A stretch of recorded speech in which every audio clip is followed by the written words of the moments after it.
actually, Srinivas told me that after he gave this talk, I finally said, why you want a non-specific talk on something about career and changing and those things. So I said, okay. In fact, I said, okay, there are a lot of youngsters here who want to build careers. Maybe they want to know some points in this career. I was actually asked recently, actually a few months back, by the International School of Business to be on their panel, to be a faculty for their entrepreneurship courses. So I told the director of ISB, I don't know what is entrepreneurship. I can't even spell it because spelling is a little complicated. I can't spell it also.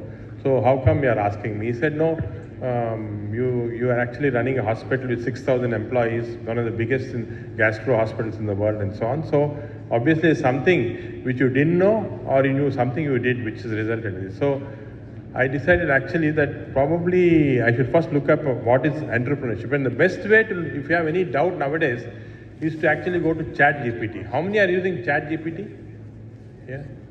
Yeah. So version 4? Version 4 is the best. You have to pay a few $20, you get version 4. It's fantastic, it gives you everything. So I went to ChatGPT and asked what is entrepreneurship, and it came up as an entrepreneur is a person who initiates, organizes and operates a business venture, often taking greater than normal financial risks in order to do so. The ultimate goal of entrepreneur can vary, ranging from financial success, personal vision, or a societal need. I think fantastic description. So again, youngsters here will have to take two things. You have to take some financial risk, and you have to have a vision whether you want to do it for getting more financially successful, or whether you want to become more famous, or you want to give back to society. These are the different reasons. So I think this is a fantastic description of an entrepreneur. But I realized actually I didn't know about this at all. So I call this an accidental entrepreneur.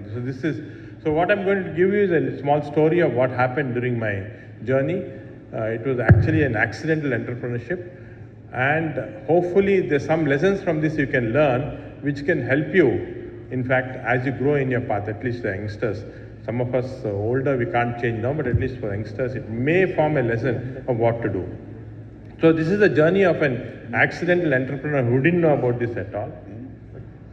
After finishing MBBS, I did my MD in Madras Medical and did DM in PGI. In 1984, I passed out of PGI.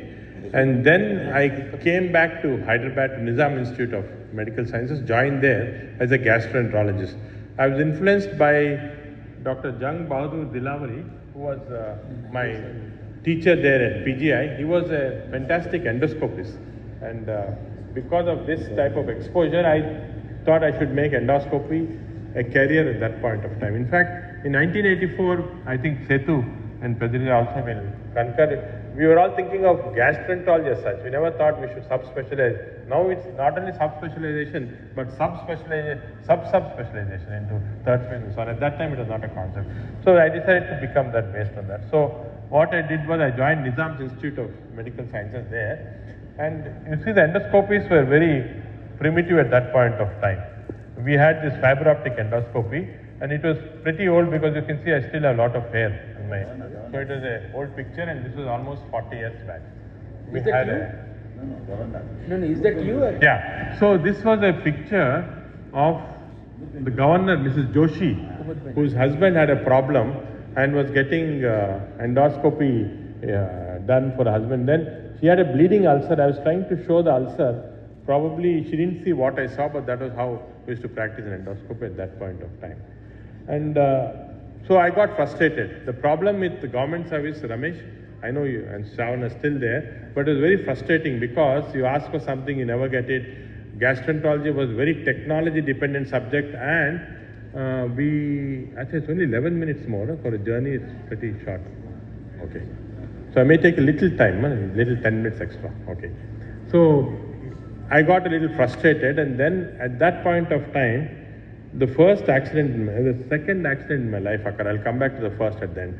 The second accident in my life occurred, and this was just opposite Nizam's. There was a building called Medinova, and they were open to a gastroenterologist to practice. This was 1984. So I had to take a chance whether I should, 1986, I had to take a chance to go into practice or not. And of course, Shiva was, I think, one of the earliest practitioners. By the time already practicing in Vizag. So I was thinking, should I go the same pathway, go into practice, stop government thing completely. This was an accident, but fortunately for me, this was opposite building. It was quite tempting, and therefore I took it up.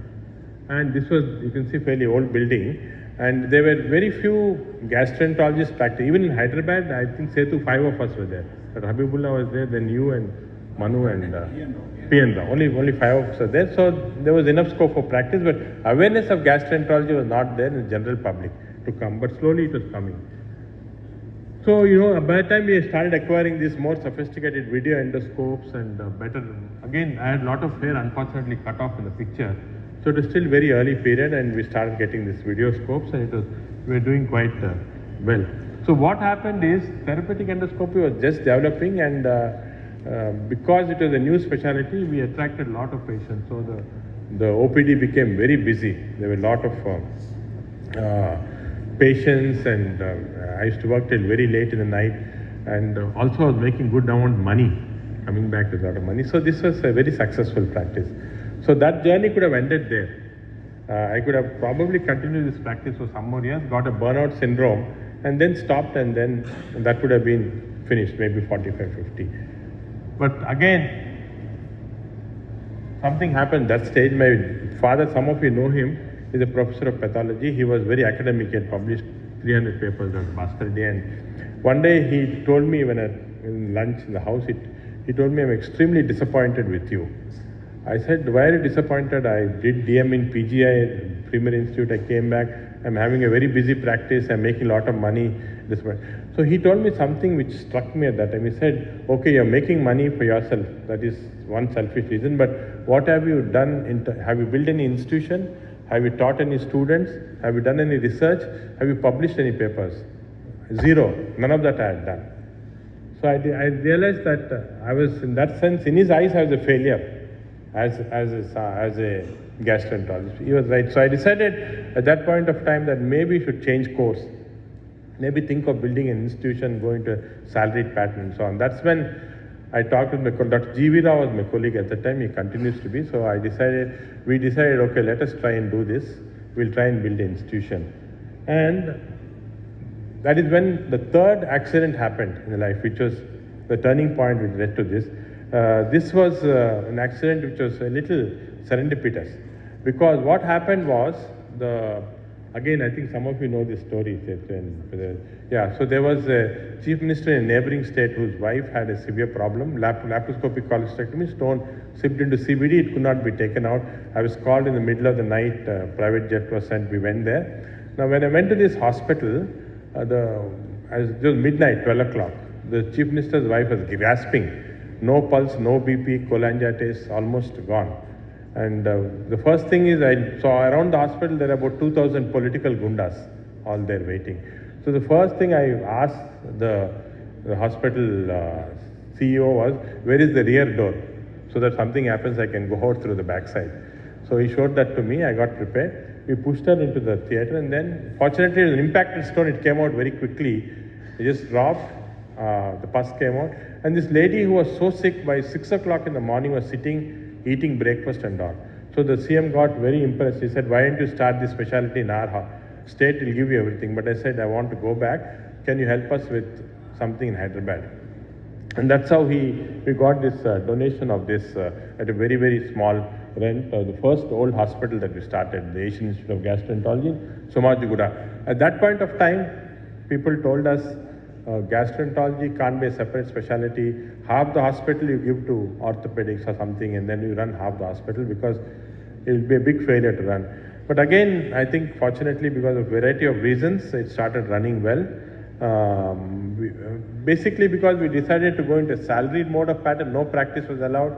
It was basically going to be as far as possible. So we got a DNB, one of the first DNBs in India for gastroenterology into our hospital. So the teaching came in, and we had a research block. So what we did was to make a 1/3 formula, 1/3 service, 1/3 teaching, 1/3, and similarly the patients also, we made 1/3 formula, free subsidized. So what happened is the variety of patients, the variety of clinical cases improved So a lot of procedures could be done, and that gave us the chance to practice on a variety of different type of new advances that were occurring at that time, both in endoscopy and other areas. So this formula of 1/3 worked very well. There was a certain risk of starting a new place in a gastroenterology, first specialty hospital in the country and so on, but that risk had to be taken and we took that. So basically at that time it was gastroenterology, endoscopy, hepatology, and we did a lot of research in terms of genetics and pharmacotherapy. So we got a PhD in biochemistry to join us, write grants to say ICMR, DNB and all, and get money to do some of the works that was done.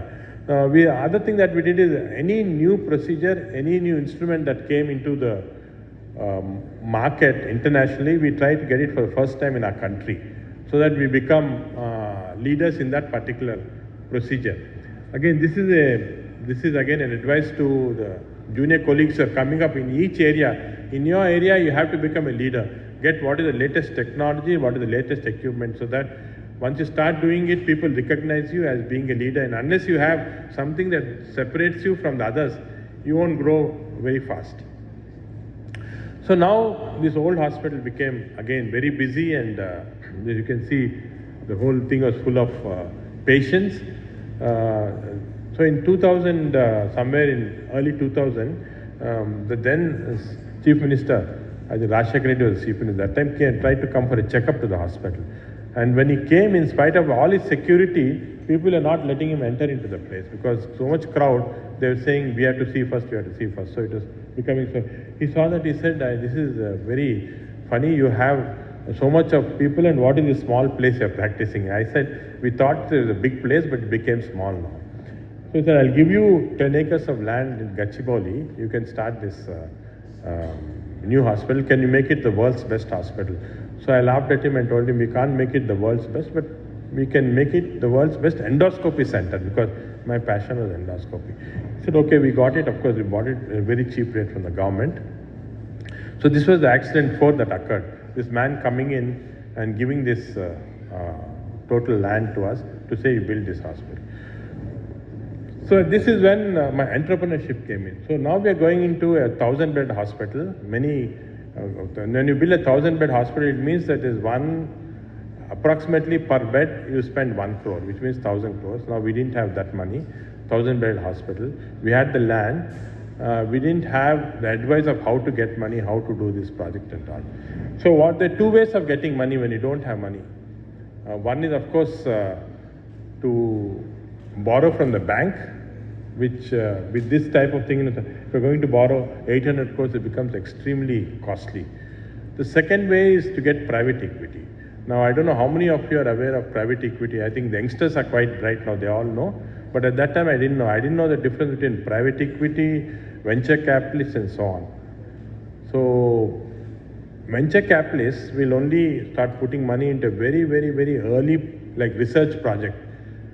They put money. If that clicks, they make a lot of money. If it doesn't click, they lose the money. It doesn't matter. That is venture. Private equity guys put money into established institutions, but very calculating way. They put their money and see that after 3 years, their money, or after 5 years, their money has to become 3 times, and then they go off from that place. And in private equity, there are the good ones, the bad ones, and the terrible ones. The terrible ones, if you take some money from them, they'll finish you. This is many examples we know. I think Setu, CDR and all, there are many examples of how private equity guys can just kill you, finish you. In fact, they kill you physically also. That's bad.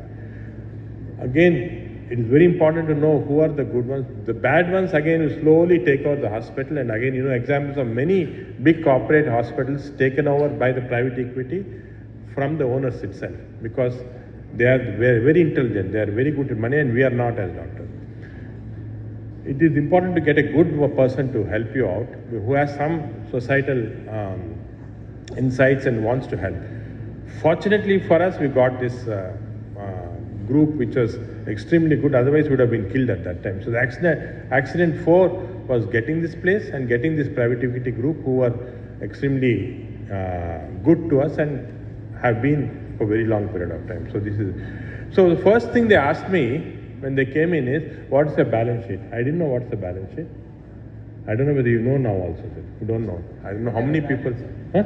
I don't have a balance sheet. You don't have a balance, so you don't know the balance sheet. So I don't think he's telling the truth. But anyway, so that is one. Second, they asked me, what is the EBITDA? I didn't know what is EBITDA. Anybody knows EBITDA? Yeah. I think Srinivas is running a hospital, so he knows. At least before interest and taxes. So Srinivas, right. So, and Shiva comes from he comes from a family which runs a lot of business, so he knows. Yeah. So I didn't know. Then I learned. Then this is all your valuation is done on EBITDA, that is earning before tax and depreciation. All your earnings is done. So if you make say 10 crores a year EBITDA, that is the EBITDA, then your value is multiplied into 20. So your institution is worth 200 crores. That's how it's calculated. So the second important thing is RPOP and ALOS. I don't know how many know these terms. ALOS, RPOP, no? These are the two most important words when running hospitals, and I didn't know anything about it. ALOS is average length of stay in the hospital. Average length of stay in the hospital, in Western hospitals, it's about 3.5 maximum. Better hospitals, less 2.5. In most Indian hospitals, average length of stay is 6.5. When we started 6.5, we came down to about 5 now. Now this is important because this is linked to what is called RPOP. RPOP is revenue per occupied bed. Revenue per occupied. So if your ALOS is less, your RPOP increases. So the hospitals become profitable. Large corporate hospitals, nursing homes different, large corporate hospitals become easy to run only if your ALOS comes to 4 or below, and therefore RPOP increases. That's the knowledge I never had. And these fellows, so the first thing that man in the private equity told me is, you may be a good doctor, but you're a stupid entrepreneur. You don't know anything at all. So I said, okay, teach me then. Because what these people do also is they teach you all this in addition to your other knowledge, but they also teach you governance. And in all these corporates now, there's a governance which is very important. That is how you should have 3 monthly meetings, who should be in your board, what are the discussions. There are 10 committees which are there, all have to be signed off. So all this governance, which is good governance, bad governance. Institutions go down because of bad governance, they stay afloat because of good governance. Manipal institutions are doing well because of good governance. So governance is very, very important. So they teach you that. So that's the importance of private equity. So for those of you who don't have a rich father-in-law, you have to learn all these facts, how to do this. Now, the 3 important terms I realized at that time, that to build anything, institutions or to be, you have to have 3 things. Well, first important thing is you must have an ambition. If you don't have an ambition, you are satisfied with what you're doing, it's okay, you're satisfied, you stay. But that ambition should not be unrealistic. If you have an unrealistic ambition, what you should have is a reasonable ambition. That is next step. I'm practicing, I'm seeing 30 patients per day, I want to go to higher level, I want to see 100 patients a day, I want to build institute. It has to be stepwise. It's called reasonable ambition. That's a very important term. Second is responsible risks. You should never take risks, because I think it's important to build practices, institutions. Now, if you take irresponsible risk, you're not only putting yourself at risk, but you're putting your family at risk. You don't want your family to be thrown to the roads, because this irresponsible risk should never be taken. So we should take response that if you fail, what happens? So that should always be kept in mind. Because failure is never final. In fact, failure is sometimes good because it teaches you how to adapt to new ways, how to get up again. And there's always a side road you can take to reach the main highway again, even if there's a failure. So these are the 3 important things that youngsters, as you're going to build your institution, should remember. These are something to follow. So we got this site, 10 acres, and I followed all this, didn't take too much of risk, got some good private equity guys and build up this place. And you can see as we build up the place, the surrounding part of Hyderabad is developed. And many of you have been to Kachboli, you'll realize that the whole city is transformed. An isolated place like that, when we started building, it was like a forest area. Now changed, transformed completely, so that we could build up this. So what we did is we made the right one is the main center, and the left one is the research center. My passion was endoscopy, so we built the best endoscopy center in the world with whatever technology available. In fact, now it is recognized as that. But also one of the things that we realized as we went along was the demographic of the patient changed. When I was in age is so much good, yeah. We used to see 30-year-old, 40-year-old with CBD stones. You do an ERCP outpatient, send them back in the evening. Now we are seeing 70-year-old, 80-year-old. I agree with me, Setu, and by the way, you've been seeing patients. Now they're coming older patients.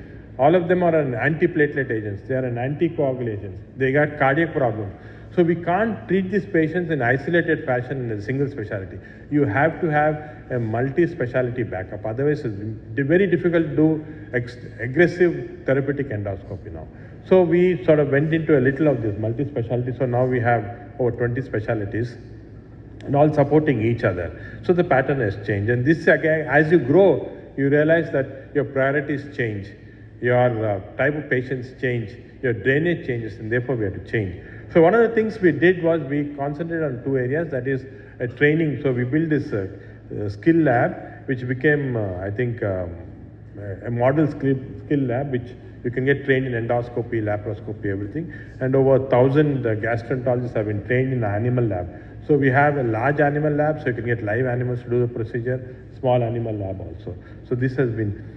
The other thing, of course, for teaching purpose, we build up the studio. CNN, the news agency, built the studio for us. It was expensive, but I think it's worthwhile because almost every week we now do workshops that are transmitted all over the world. So to have a very high-end teaching center, you have to spend a lot of money on these types of audiovisuals.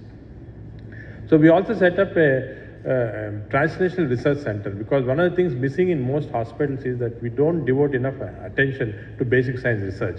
So the concept of this translational research was to do things which can be quickly converted into clinical science. And this, to me, has been one of our most productive works, because we found a lot of funding partners. Most of our hospital now has not only been built on what we had, but also a lot of donors.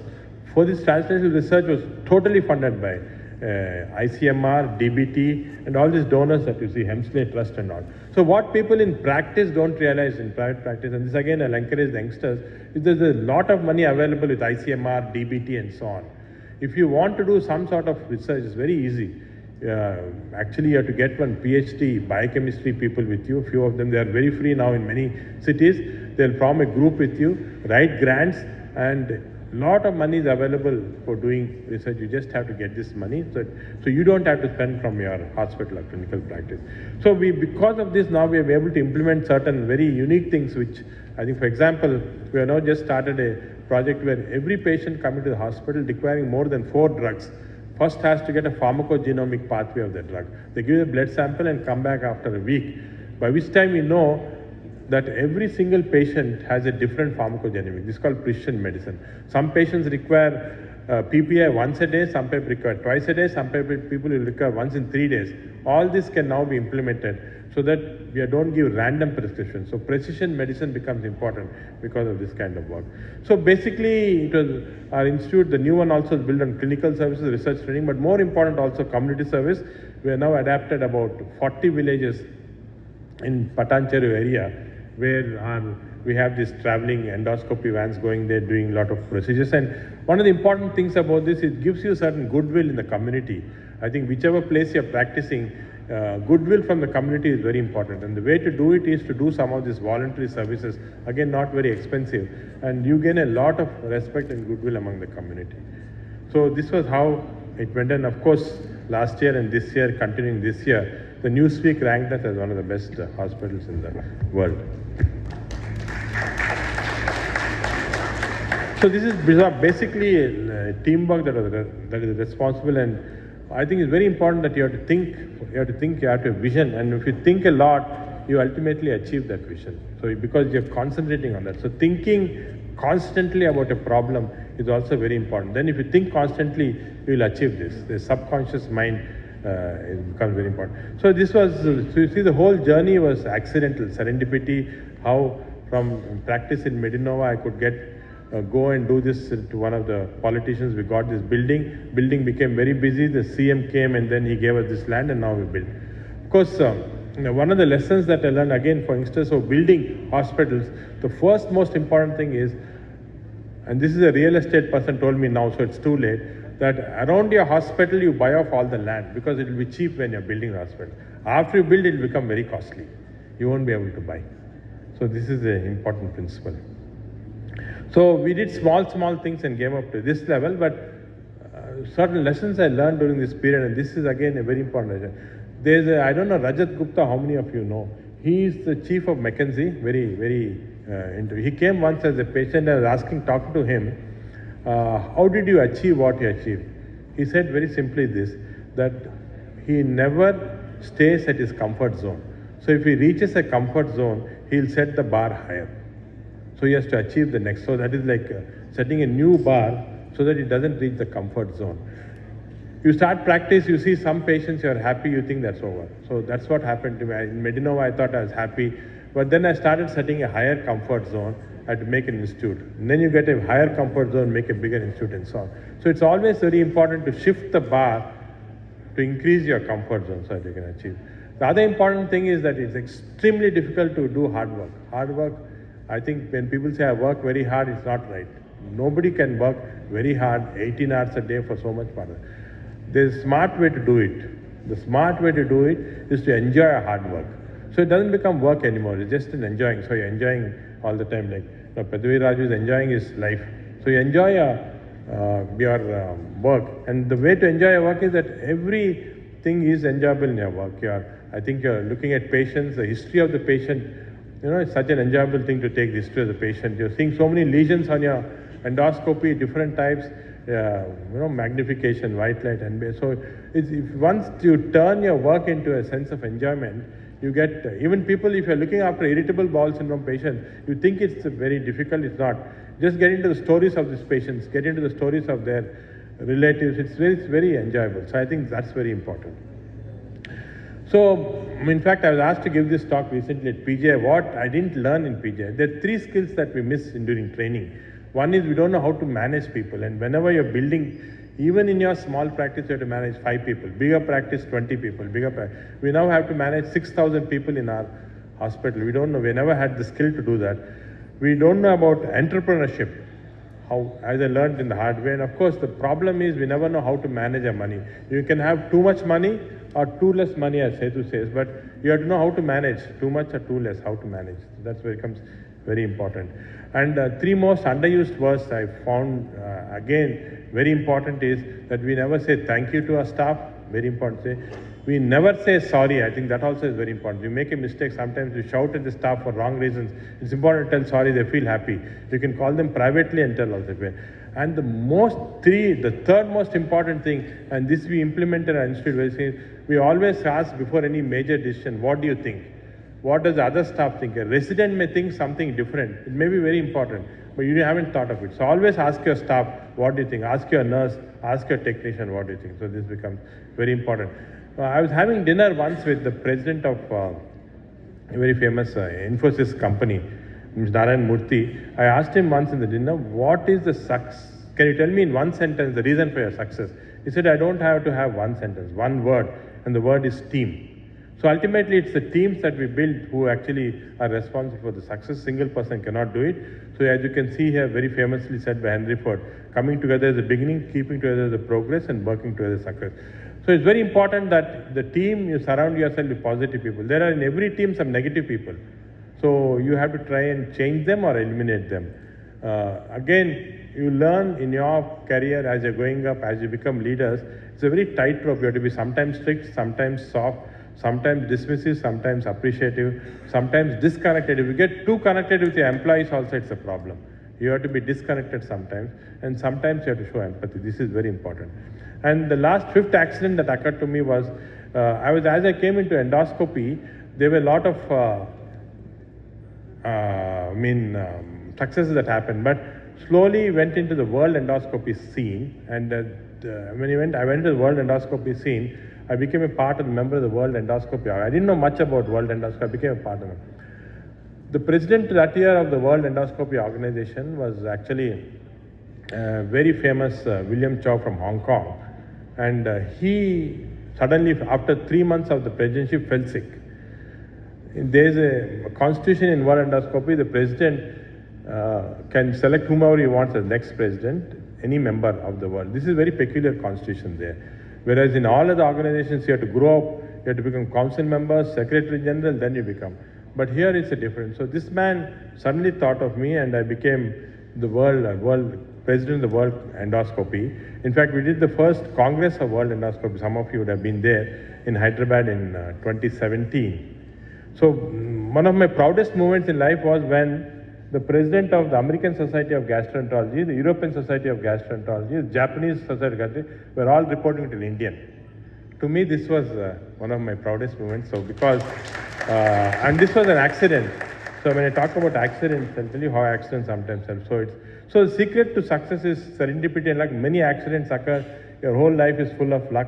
You have to, the important thing is to grab this luck. Otherwise, if you fail to grab, then of course. So for every one of you, there is every day some piece of luck waiting. There may be somebody known to you coming and saying, there's a piece of land there, can you buy it? You can start your nursing home later. Why don't you shift your practice to the other place? You can become bigger. Every day there is some piece of accident or luck coming. We don't actually look at it carefully. We just ignore many of them. But I think if you can grab some of this, then that's a very important aspect of. Of course, to convert your hard work into smart work, that's very important because it's very difficult to do hard work. And of course, to build teams with proper communication, that is this thing.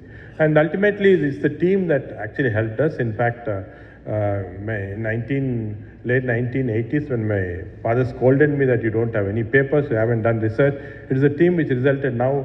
We have more than 1,000 papers in all top journals in gastroenterology, textbooks and so on. It is the team that ultimately builds institution. A single person gets credit, but it's the team that builds the institution. So what now we are actually expanding further, getting 3-4 towers in, and of course now we are starting a large medical engineering institute with IIT, where this will be the first institution in India which will offer a combined MD PhD degree. So a person can do a 5-year medical course along with engineering, and you can get an MD PhD degree. This will be, so as I said, if you set the bar low, if you say, oh, okay, I've finished AAG, let's relax, then nothing happens. You have to set a bar at higher level. See what next can be done, which takes it to a different level. And this is something that's going to happen next few years. So I didn't come to the accident one. I finished all my accidents, the accident one. You can guess. Setu is very intelligent. Accident one was this, that when I was doing MD in Madras Medical, I met my future wife, and of course we still remain married. She was a dermatologist, and I think this was important because at least that showed that the initial adventurous streak, that I had capability to take some risks and go into this adventure. So this was the accident one. So what we did creating this society finally was that when you build institutions, you only not build people, but you build valuations. The whole institute gets valuated, and people in the institution also get valuated. Everybody gets a valuation. That's very important, and that's how corporate India is moving. But of course, it's important to be patient-centric, and it's again very important that as some of the youngsters here will grow, think of academics as an important component of this, just as not practice. And of course, the society benefits from this. And finally, before I end, always tell this example, some of you must have seen this, that life is like either a rubber ball or a glass ball. Rubber ball is work. You know, it falls down, it bounces back, you can get back. There's no problem. Glass ball is like family, friends, and health. You lose it, it breaks, it never comes back. So always take care of the glass ball. Of course, some people, accuse me, say you haven't spent time with the family and all. You're talking about this, but I think your equation of the family depends upon an equation that will suggest how you want to spend quality time, quantity time, and how they accept you. If your family is proud that you're doing great things, they'll accept many things. But if they're not proud of you, they won't. So it's important for all of you to actually encourage and let your family know what you're doing, so they feel proud that you are actually creating something in the society which they are a part of. So this is an important. Again, I'd like to thank Srinivas Rao and the Rajmandri Group for giving me this opportunity. And I request my career to give moment of Videos. Sir, look here, sir. We have shortage of time, and we have crossed the time. We are cancelling 2 topics which are supposed to be taken today, and we end up the academic session for today, and respect will be done now.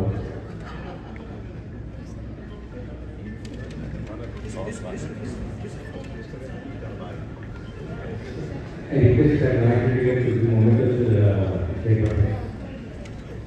Sir.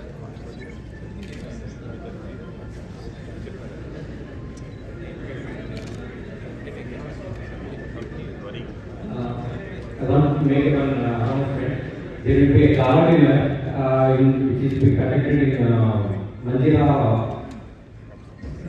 Lawns. So I want everybody to gather by 8 o'clock there.